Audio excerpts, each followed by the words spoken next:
The afternoon sun filtered through the high windows of Blackwood Fashion House, casting golden rectangles across the polished marble floor. Olivia Reed adjusted her simple blazer, thrifted but meticulously tailored by her own hands, before stepping into the elevator. At 28, she carried herself with quiet confidence that belied her nervousness. Today marked her third week as a junior assistant at one of the most prestigious fashion companies in Manhattan. "Hold the elevator," a voice called, and Olivia quickly pressed the button. A moment later, a harried-looking woman with bright copper hair squeezed through the doors, balancing coffee cups and a tablet. "Thanks," she said, catching her breath. "You're the new one in design support, right?" "I'm Justine, marketing department." "Olivia Reed, nice to meet you." Her smile was genuine but reserved. "Fair warning, the dragon is breathing fire today. Quarterly review didn't go as planned." Justine nodded upward, indicating the executive floor. The dragon was Ethan Blackwood, 34-year-old CEO and creative director whose name had become synonymous with luxury fashion over the past decade. His reputation for brilliance was matched only by his demanding standards and unapologetic directness. Olivia had only glimpsed him twice since starting. Both times, he'd been surrounded by a protective circle of executives and assistants, his tall frame and sharp features giving him the look of an aristocrat from another century. His dark eyes missed nothing. The elevator doors opened at Olivia's floor. "Good luck," Justine said with a sympathetic smile.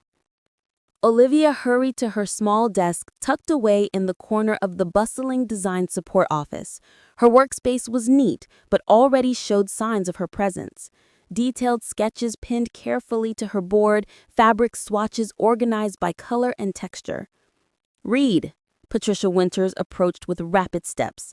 "The Harrington collection samples arrived. Catalog the pieces and bring everything to the main studio." "Right away," Olivia replied, heading to the receiving area. She carefully unpacked each garment, admiring the craftsmanship while methodically recording details. These were pieces that would sell for thousands, materials so fine they felt like water between her fingers. Growing up in a small town in Pennsylvania, Olivia had learned to sew from her grandmother, making dresses from whatever fabrics they could afford. She'd worked through community college, saved every penny for design school, and moved to New York with nothing but talent and determination. The city had been both harsher and more magnificent than she had imagined. When she arrived at the main studio with the collection, she hadn't expected to find Ethan Blackwood himself examining fabric samples with his core team. "Excuse me?" she said quietly. "The Harrington samples." Ethan looked up, his gaze assessing her in seconds. "You're new." "Olivia Reed, sir, junior assistant in design support." "And what do you think of the Harrington line, Miss Reed?" The question was casual but carried weight in the suddenly silent room. Olivia hesitated only briefly. "The craftsmanship is impeccable. The asymmetrical elements in the evening wear create wonderful movement." His eyebrow lifted slightly. But she hadn't realized her tone had betrayed her. "The color palette is safe. Beautiful, but expected." Several people shifted uncomfortably. Ethan studied her for a long moment. "Interesting observation." His voice revealed nothing. "Continue cataloging and bring me your design portfolio tomorrow morning." As she left the room, she heard someone whisper, "Does she even have one?" That night, in her tiny apartment, Olivia carefully organized her portfolio.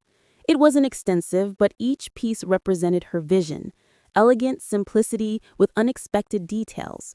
Clothes that made women feel both comfortable and extraordinary. The next morning, Ethan spent exactly 7 minutes looking through her work. "You have potential," he finally said. "Raw, undisciplined, but interesting. You understand that clothes should serve the wearer, not the other way around." It wasn't exactly praise, but Olivia felt something unfurl inside her. Hope, perhaps. "The company gala is next month," he added, closing her portfolio. "Everyone attends. Consider it your first real test. As she returned to her desk, Olivia didn't notice the thoughtful way Ethan watched her go, or how he slipped one of her sketches into his drawer. The Blackwood Annual Charity Gala was legendary in Manhattan's social calendar, a night where fashion elite, celebrities, and old money converged in a dazzling display of wealth and influence. For weeks, Olivia had watched her colleagues discuss designer options and appointment bookings at exclusive salons. "What are you wearing, Olivia?" Justine asked one afternoon, perched on the edge of her desk with a cappuccino. "I'm making my own dress," Olivia replied, sketching a design during her lunch break. Justine's eyes widened. Bold choice.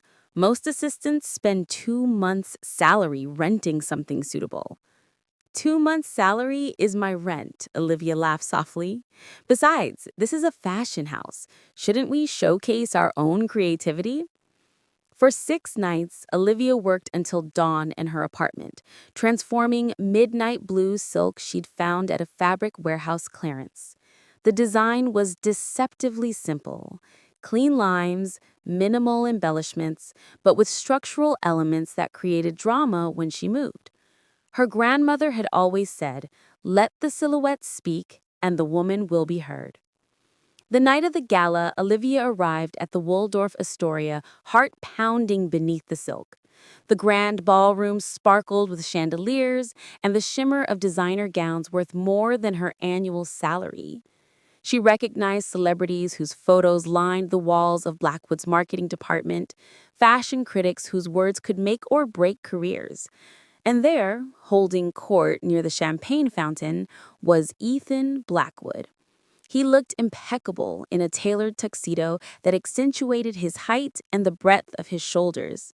His usual intensity was softened somewhat by the setting as he laughed at something the French designer beside him had said. Olivia took a deep breath and stepped further into the room. She felt several glances her way, followed by whispered comments behind jeweled himans. Patricia Winters, wearing a stunning emerald Givenchy, approached with a practiced smile. "Olivia, you made an interesting choice tonight."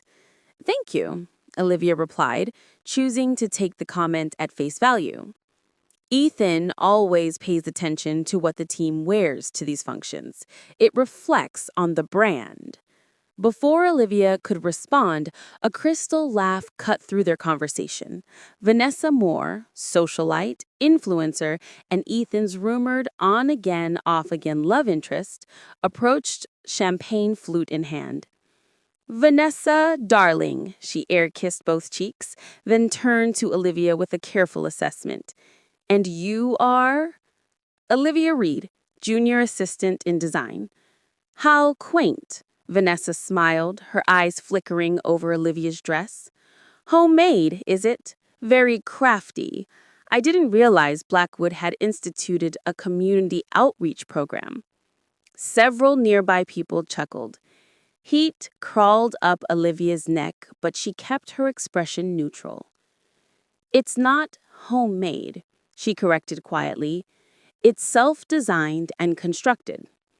"Of course," Vanessa nodded indulgently. "Come, Ethan simply must see this." Before Olivia could escape, Vanessa had steered her toward the CEO. Ethan turned from his conversation, his eyes finding Olivia immediately. She watched as his gaze traveled from her face down the length of her dress and back up again. Something flickered across his expression. Surprise? Disappointment? "Ethan, look what your little assistant has created," Vanessa announced, drawing the attention of everyone nearby. "She made it herself. Isn't that resourceful?" There was a heartbeat of silence. Olivia stood perfectly still, chin slightly raised, eyes meeting Ethan's directly. Then his mouth curved into a slight smile that didn't reach his eyes. "You're certainly brave for wearing that," he said, his voice carrying just enough for those around them to hear. though perhaps bravery and wisdom don't always go hand in hand. The circle erupted in polite laughter. Someone murmured, "At least it's not falling apart at the seams." Olivia felt as though the floor beneath her had vanished. The dress that had seemed so beautiful in her apartment mirror now felt like a child's craft project amid couture masterpieces. But years of fighting for her place had taught her to keep her dignity.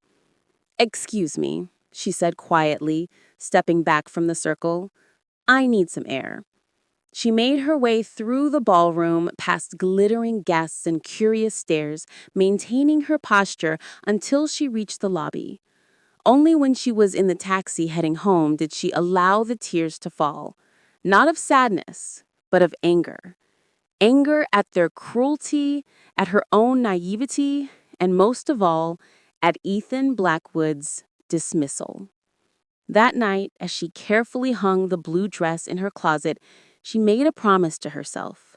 She would never again allow anyone to make her feel small for creating beauty on her own terms. The determination.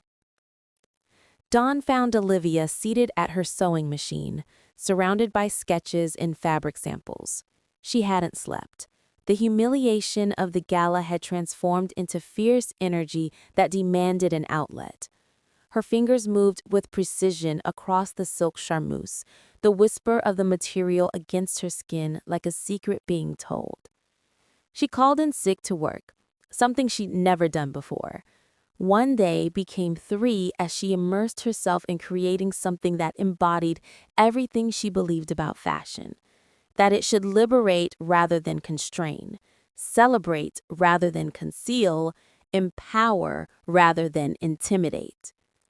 When she returned to Blackwood Fashion House, rumors had already circulated about her early departure from the gala. Sympathetic glances and whispered conversations followed her through the corridors. Justine appeared at her desk with coffee. "The vultures are awful," she said, placing the cup beside Olivia. "For what it's worth, I thought your dress was beautiful."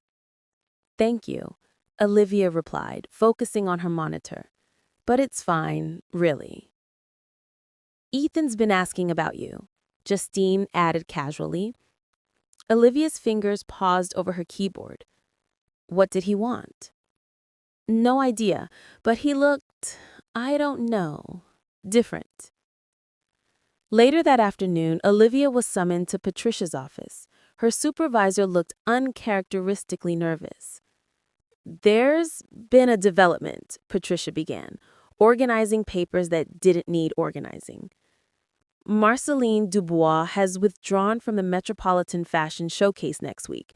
Food poisoning, apparently." Olivia nodded, unsure why this concerned her.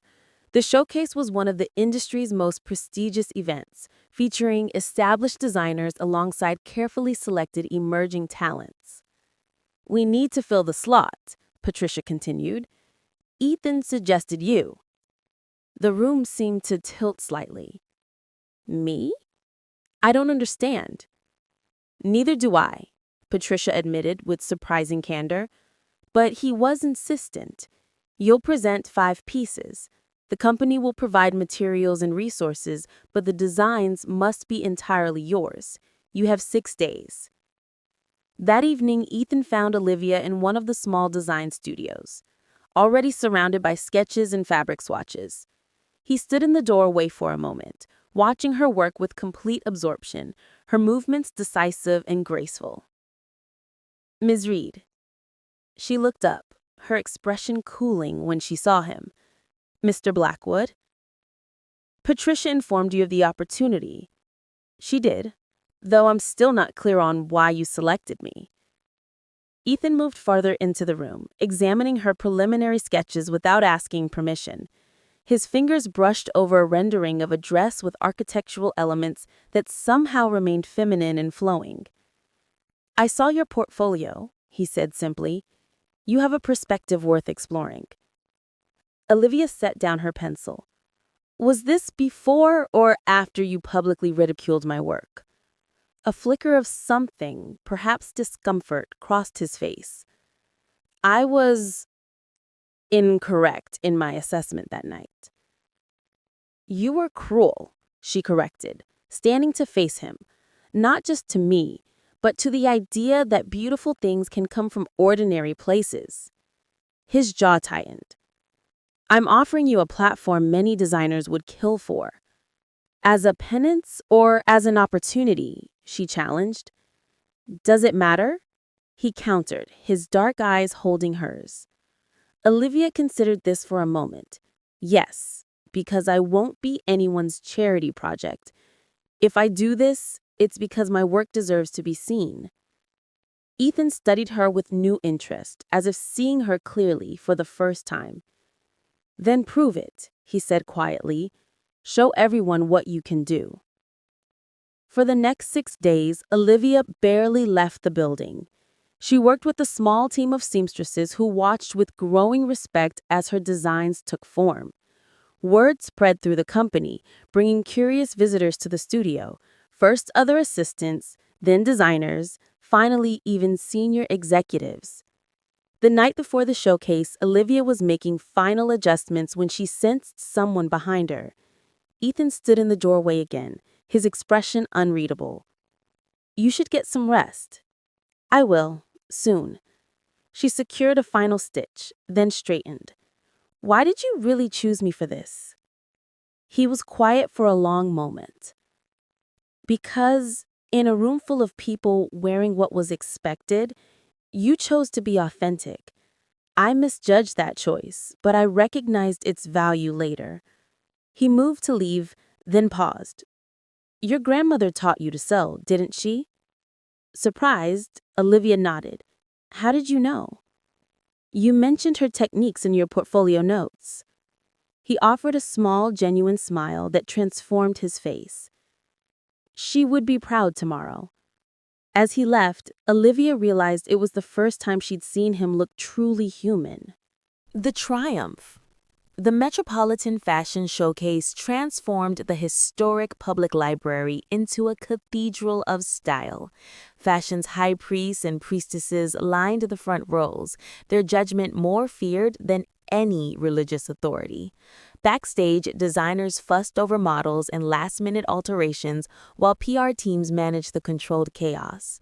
Olivia stood amid her 5 creations, each now embodied by a model.